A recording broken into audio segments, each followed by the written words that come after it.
The massive screens in Earth's Global Defense Command Center lit up with countless red dots.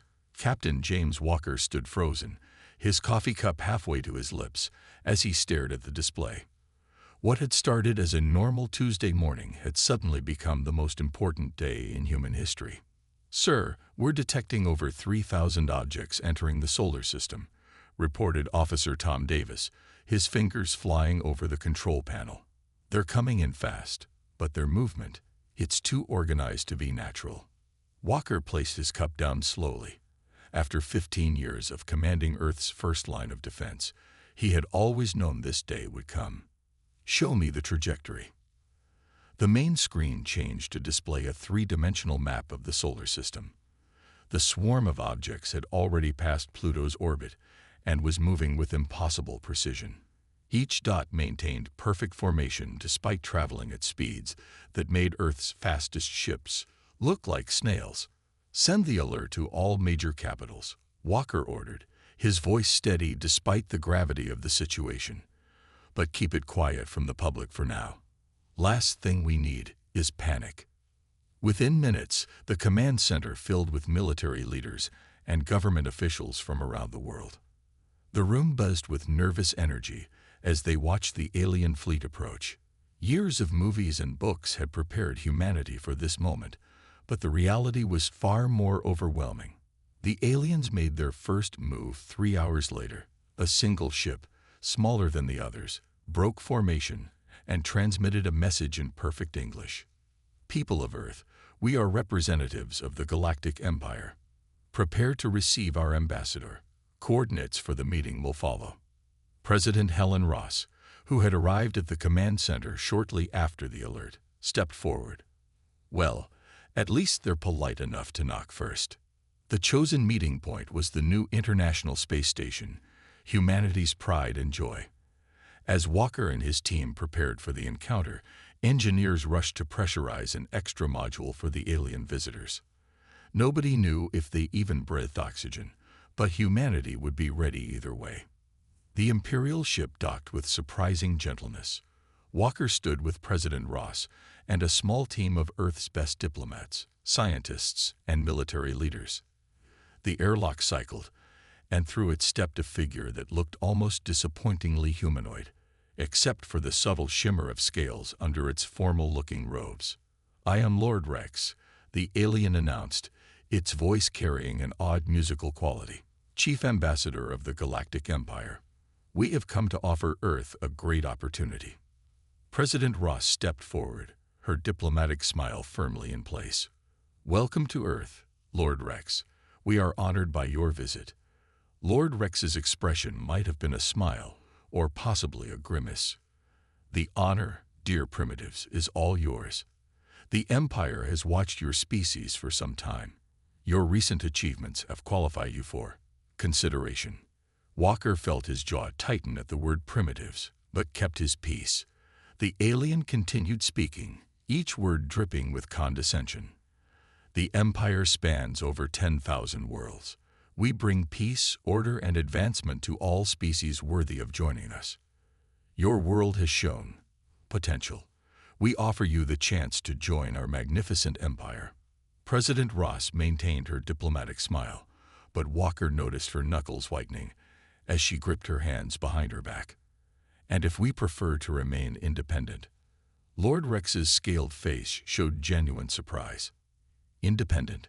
You misunderstand. This is not a negotiation. You will join the Empire, or you will be isolated.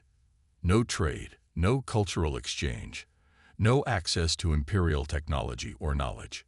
Your system will be quarantined until you realize the wisdom of accepting our generous offer." The humans in the room exchanged glances. Then, to Lord Rex's visible confusion, President Ross began to laugh. It started as a small chuckle and grew into full-blown laughter. Others joined in. Even Walker couldn't help but smile. "I apologize," President Ross said, wiping tears from her eyes, "but you clearly don't understand humans very well. We've spent our entire history surviving isolation, war, disasters, and our own worst impulses. We've built everything we have through blood, sweat, and determination. And now you think threatening us with isolation will make us bow down. Lord Rex's scales shifted color slightly. You dare mock the Empire? Not at all, Ross replied, her smile now genuine but sharp. We're simply declining your generous offer. Earth chooses to remain free. You're welcome to visit, trade, and engage in cultural exchange as equals. But if you're looking for servants, you'll have to look elsewhere. As Walker watched Lord Rex's expression shift from confusion to anger, he knew this was just the beginning. Humanity had survived everything the universe had thrown at it so far. They would survive this too, and they would do it their way. Standing tall, standing free, and probably making jokes about it the whole time. Lord Rex was not used to failure. As he stood in his ship's command center, watching dozens of Imperial assessment teams descend to Earth's surface, his scales rippled with frustration. These humans would learn their place, one way or another. Begin the assessment, he commanded through the ship's communication system. Show these primitives exactly how far behind they truly are. On Earth, Dr. Anna Reed waited in her laboratory at the Global Science Center. The Imperial scientists had demanded to inspect humanity's technological achievements, clearly expecting to find crude tools and basic machines. What they found instead made their compound eyes widen. This is impossible, declared the lead Imperial scientist, Dr. Vix, as he studied the quantum computer humming quietly in the corner. Your species cannot have developed this independently. Anna smiled, remembering all the late nights and failed experiments that had led to this breakthrough. Would you like to see how we built it? We keep excellent records. The Imperial team watched in silence as she pulled up videos, research papers, and development logs. Each failure, each improvement, each tiny step forward was documented in perfect detail. The quantum computer hadn't appeared by magic. It had been built on the foundation of countless human errors and successes. But why? Dr. Vix asked, his professional detachment cracking. Why continue after so many failures? The Empire provides proven technology to its members. All this struggle was unnecessary. That's exactly why we succeeded, Anna replied. Humanity doesn't take the easy path. We learn from our failures. Each mistake teaches us something new. Across the globe, other Imperial teams were making similar discoveries. In Moscow, they found advanced fusion reactors powering the city. In Lagos, they examined self-repairing buildings made of programmable matter. In Rio de Janeiro, they witnessed the first tests of gravity manipulation technology. Lord Rex's scales turned pale as the reports flooded in. These humans hadn't just survived, they had thrived. Without any guidance, without any help, they had solved problems that had taken other species centuries of Imperial assistance to overcome. Show me their weapons, he demanded. Commander Michael Stone met the Imperial inspection team at the Northern Defense Complex. Welcome to humanity's humble home security system, he said with a grin that made several Imperial officers nervous. The underground facility stretched for miles, filled with technology that made even the Imperial weapons experts pause. Plasma cannons, energy shields, and things the Empire had never even considered. Are those antimatter containment units? One Imperial officer asked, pointing at a row of heavily shielded containers. Just a hobby project, Stone replied casually. We got bored one weekend. Back on his ship, Lord Rex read the final assessment reports with growing alarm. The humans hadn't just developed advanced technology. They had developed it in completely unexpected ways. Their isolation had forced them to think differently, to find solutions the Empire had never considered. My lord, his aide reported, we've finished analyzing their entertainment media. Their what? Their stories, my lord. For centuries, they'd been telling tales about alien invasions. They've been preparing for this moment their entire history, every possible scenario, every potential weakness. They've thought about it all. They even have detailed response plans for scenarios we hadn't considered possible. Lord Rex stared out at the blue planet below. The humans had turned their paranoia into preparation, their isolation into innovation, and their weaknesses into strengths. This was not going according to plan at all. In the Global Defense Command Center, Captain Walker watched the Imperial ships with amusement. "They're running another scan of our defenses," he reported to President Ross. "Fifth time today." "Let them look," she replied. "They still haven't found half of what we can do. Should we show them the rest?" "Not yet." The president smiled. "Let's see what other assumptions they want to make about us first. After all, it's not every day we get to surprise a galactic empire." As night fell over Earth, the Imperial assessment teams returned to their ships, their neat categories and preconceptions thoroughly shattered. Humanity had not just survived in isolation. They had used that isolation to become something unique in the galaxy. And they weren't finished surprising the Empire yet. The Imperial battleship Star Crusher moved into position above Earth's atmosphere.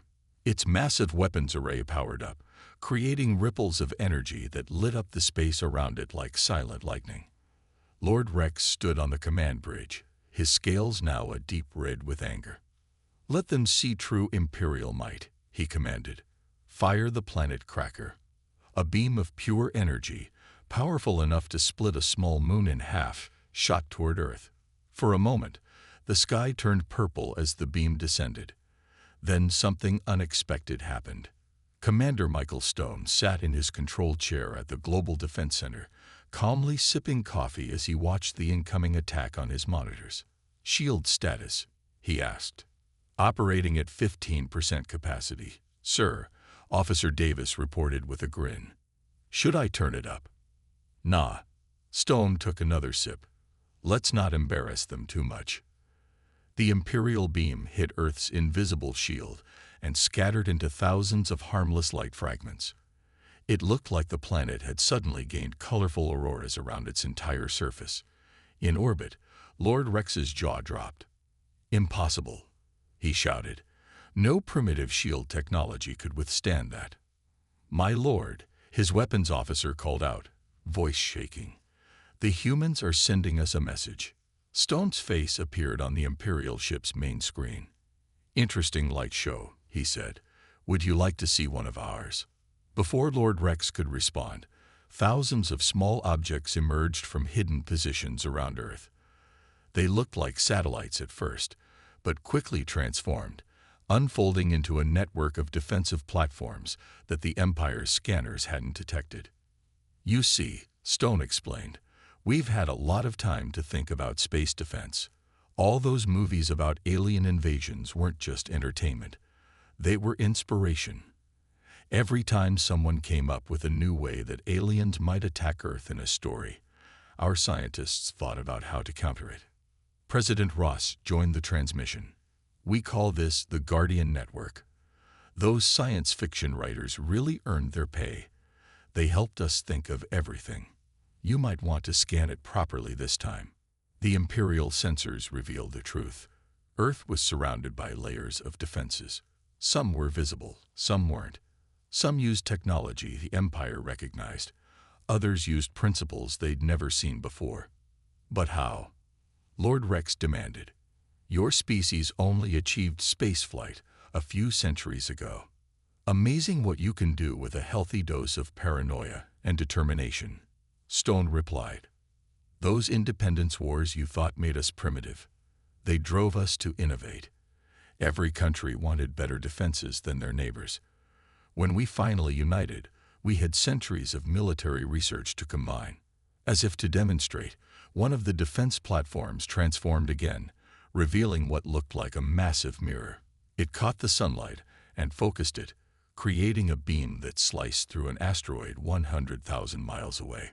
"Just cleaning up some space debris," Stone said casually.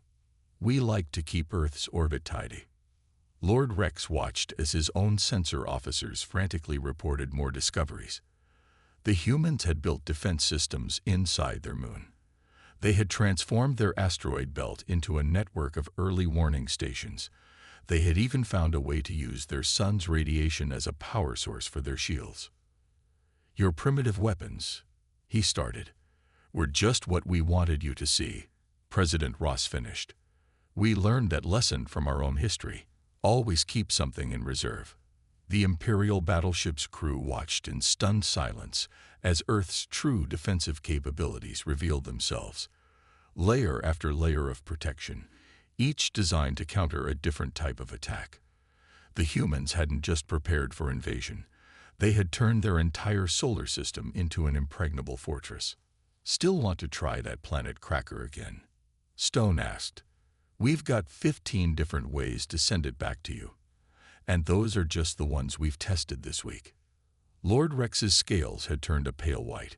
In all his years serving the Empire, he had never encountered anything like this. These humans hadn't just survived in isolation. They had used their fears and challenges to create something unprecedented. "The Empire," he began, "is welcome to be our friend," President Ross interrupted, "but only as equals. Now shall we discuss that trade agreement?" As fellow advanced civilizations, in the depths of space, the Star Crusher's planet cracker slowly powered down, while Earth's defenses continued their silent watch, ready for anything the galaxy might throw at them. The Imperial Palace of Commerce was in chaos. Director Thomas Ward of Earth's Global Economic Council sat quietly in the grand meeting hall, watching alien traders and merchants argue with each other. His simple brown suit stood out among their elaborate robes and ceremonial armor. "This is outrageous," shouted a merchant prince from the Centauri sector. "The humans are selling fusion reactors at 1/10 of our prices. Their automated mining systems have made our asteroid operations obsolete," complained another trader, his tentacles waving in distress. Lord Rex stood at the head of the chamber, his scales now a sickly green color. The Empire's attempt to isolate Earth economically had backfired spectacularly. Instead of begging for access to Imperial markets, the humans had simply created their own. "Perhaps," Ward suggested calmly, "we should discuss why our prices are so much lower." The chamber fell silent as he stood up and walked to the central display. With a few taps, he brought up images of Earth's automated factories, where robots built other robots, and AI systems managed entire production lines. "You see, isolation taught us something valuable," Ward explained. "We couldn't rely on anyone else, so we had to become self-sufficient. And to do that, we had to become efficient." The aliens watched in growing horror as he showed them Earth's production capabilities. Entire factories operated in darkness, needing no light because no human workers were present. Automated ships mined the asteroid belt continuously, requiring only occasional remote maintenance. "But that's not the best part," Ward continued with a small smile. "Would you like to know why we don't need to charge high prices?" He brought up another display, showing Earth's energy grid. Fusion power made energy practically free. Our automated systems made labor costs minimal. And best of all, he paused for effect, we achieved post-scarcity for basic needs decades ago. "Post-scarcity?" Lord Rex asked, dreading the answer. "No one on Earth goes hungry. No one lacks shelter. Basic needs are met automatically by our production systems." Ward's smile grew wider. "Which means we can set our prices based on what's fair, not on what makes the most profit." A merchant from the Orion Arm jumped up. "But what about your workers? Your profits?" "Oh, our people still work," Ward assured them. "But they work on what interests them, what advances our species. And as for profits," he shrugged, "we found something more valuable than money: progress." The chamber erupted in chaos again. The Empire's entire economic model was based on controlling resources and maintaining high prices. Earth's approach threatened to unravel thousands of years of careful market manipulation. "You can't just give away advanced technology," Lord Rex protested. "We're not giving it away," Ward corrected. "We're selling it at a reasonable price." "There's a difference, and here's the interesting part: we're teaching our customers how to build their own."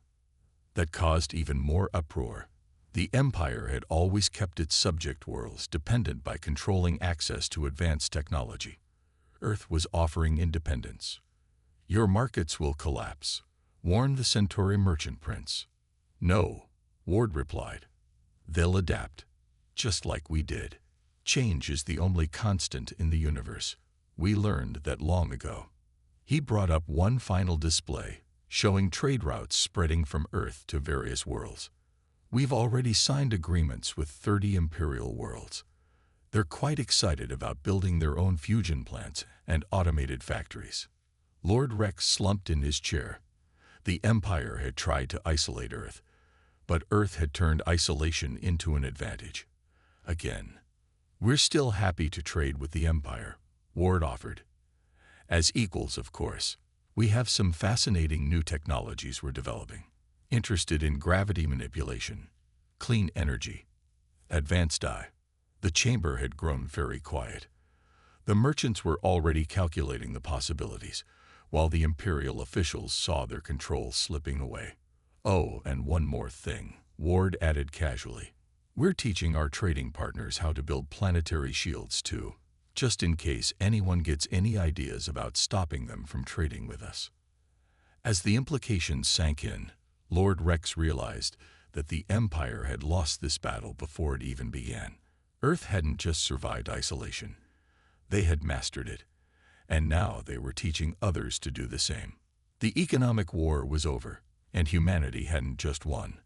They had changed the rules of the game entirely. In a dark room on the Imperial capital world, a group of young aliens huddled around a small holoscreen.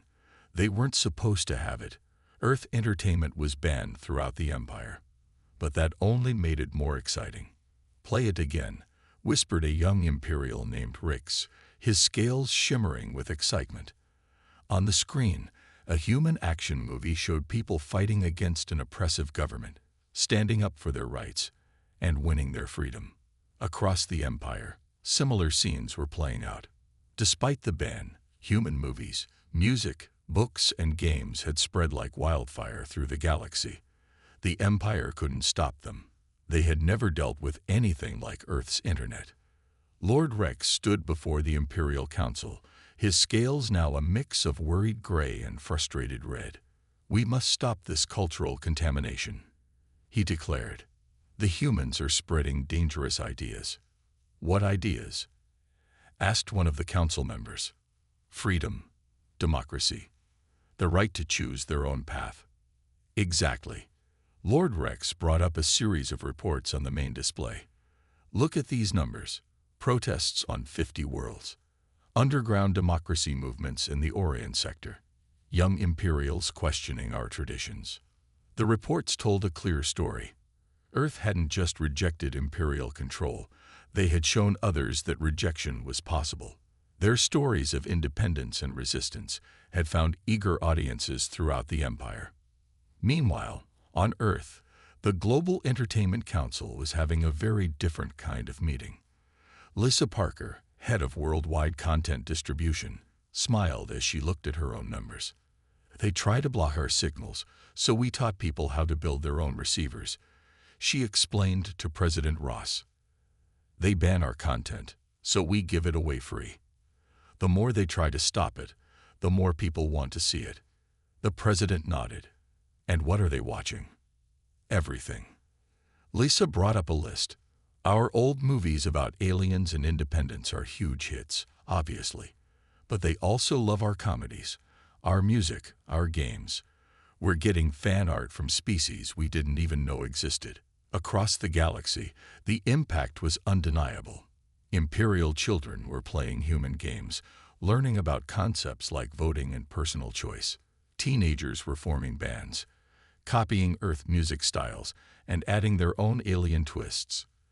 Adults were secretly watching human documentaries about democracy and civil rights. Back in the Imperial Palace, Lord Rex received another disturbing report. The heir to the Imperial throne, young Prince Axe, had been caught watching human educational programs. "But father," the young prince had reportedly said, "if their system works so well, why can't we try it too?" That was the real danger. Earth wasn't just spreading entertainment. They were spreading ideas. Ideas about freedom, about standing up to power, about making your own choices.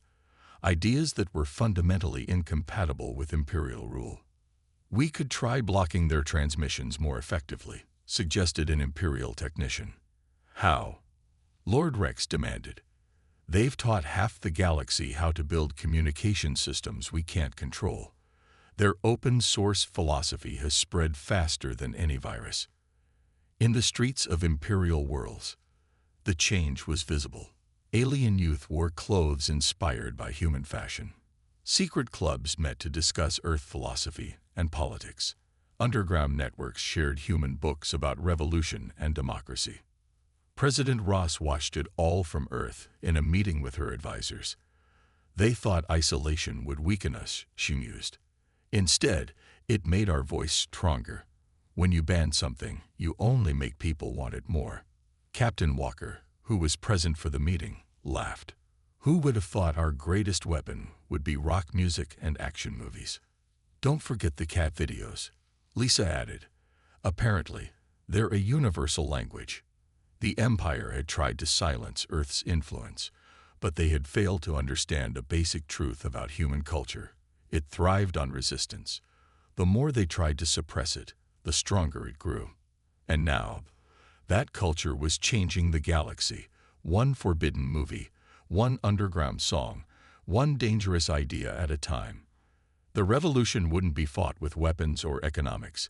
It would be won with stories, dreams, and hope. The great halls of the Imperial Palace echoed with angry voices. 50 worlds had already declared their intention to leave the Empire. Another 100 were threatening to follow. Lord Rex stood before the Emperor himself, trying to explain how everything had fallen apart so quickly. "My Emperor," he said, his scales almost white with fear, "the situation is beyond our control.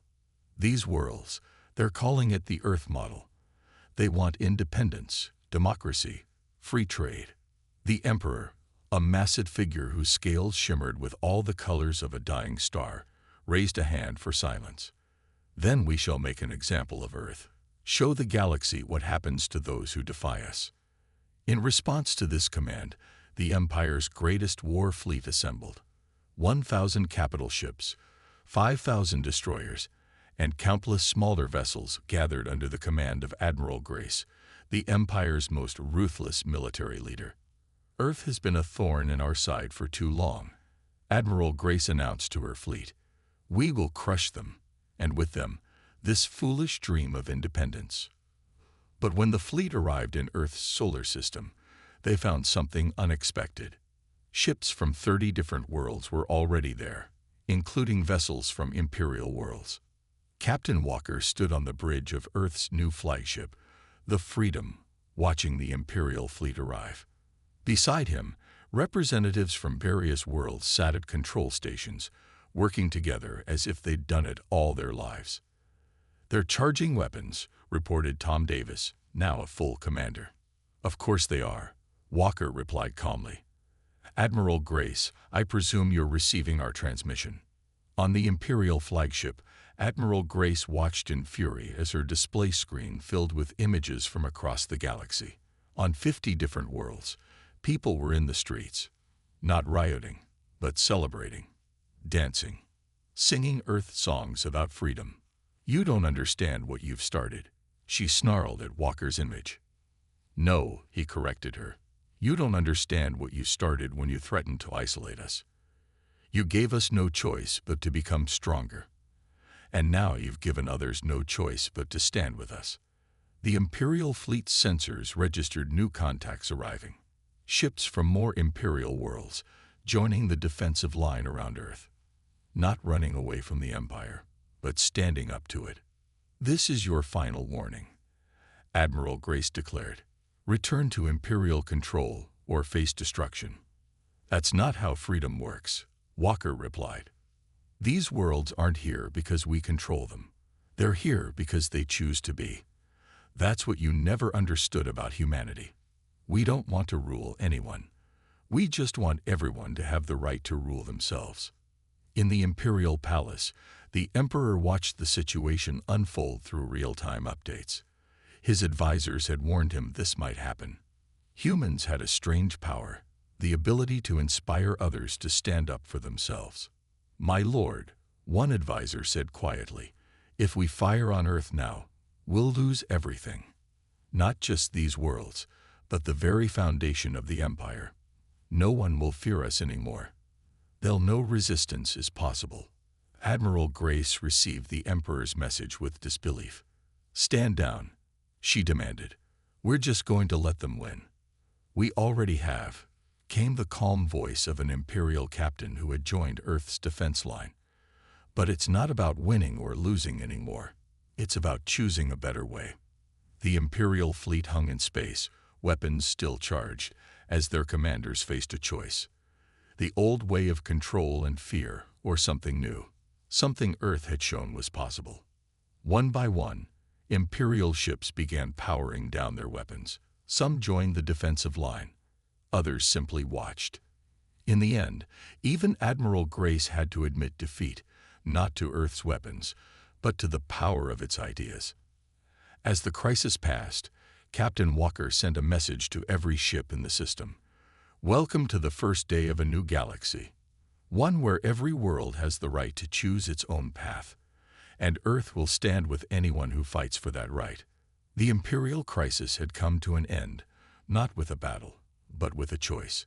And across the galaxy, people looked up at their skies, and for the first time, saw not the shadow of empire, but the light of freedom. 1 year after the Imperial crisis, the new Galactic Assembly building stood completed on neutral ground, a terraformed asteroid that now orbited the Sun exactly between Earth and the former Imperial capital. Its great dome sparkled with the light of 1,000 stars, each representing a world that had joined the new Federation. Captain James Walker stood at the main podium, looking out at the gathered representatives. Humans sat next to former Imperial citizens, free traders next to former Imperial merchants, all equal under the new laws they had written together. 10 months ago, he began, we faced each other across weapon sights. Today, we face each other across a table of peace, not as rulers and subjects, but as equals. In the front row, Dr. Anna Reed sat next to a young Imperial scientist who had once declared human technology impossible. Now they were collaborating on new discoveries that combined the best of both civilizations' knowledge. The Empire thought isolation would weaken Earth, Walker continued. Instead, it taught us our greatest strength, the power to stand together, to learn from our differences, to build something new. Director Thomas Ward smiled from his seat as he looked at the economic reports on his tablet. Trade between worlds had tripled since the formation of the Federation. Free exchange of technology and ideas had led to a boom in innovation. Even former Imperial worlds were discovering that freedom could be profitable. "We don't offer you an empire," Walker said, his voice carrying to every corner of the chamber. "We offer you a federation, a union of free worlds, each governing themselves, each contributing their unique strengths to make us all stronger." Lord Rex, now serving as a representative of his home world, felt his scales shift to a calm blue as he listened. He had fought against this change at first, but now he understood. The humans hadn't destroyed the Empire. They had helped it evolve into something better. "Earth will not rule this Federation," Walker declared. "No single world will. We will all rule together through cooperation and consensus. The age of empires is over. The age of partnership has begun."